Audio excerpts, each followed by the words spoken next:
October reading wrap up and whether or not I would recommend these books. This was a month of modern classics, especially my obsession with one author in particular, and that would be Shirley Jackson.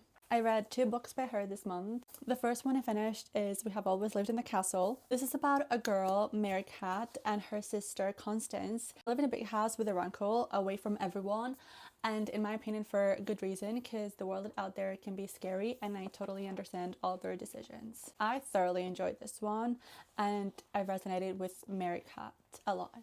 I went into The Vet's Daughter by Barbara Comyns. This was my first Barbara Comyns. This book made me feel so irritated and frustrated with everyone in the world, and I do appreciate when a book can do that. I can't say that this was my favorite read of the month, as a lot of it was just things happening with no particular reason or plot. The ending left me just frustrated is the word. All a girl wants to be is normal sometimes without the intervention of men. Next, I finished The Bird's Nest by Shirley Jackson. I read this with my best friend. This one was a very interesting read, not at all what I expected, but the way it's perfectly described in the back, journey into who we are and how close we sometimes come to the brink of madness. And to me, this was, who are we really? How many personalities do we have? Who are we around other people, and who are we on our own?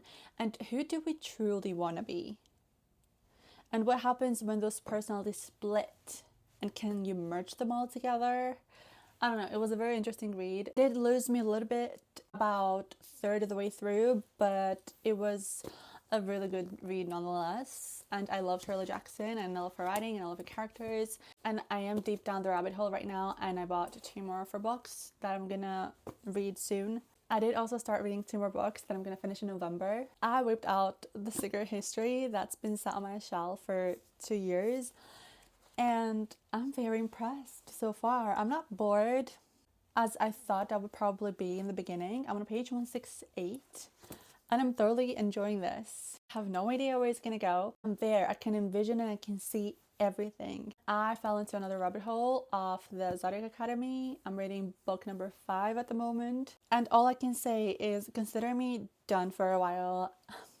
I forgot how much I love Zodiac Academy, and I get that it's silly and the writing might not be perfect, but at this instance I really don't care. I don't think I've read yearning and tension as in this specific book right here. If you read this, you know exactly why. What did you read in October?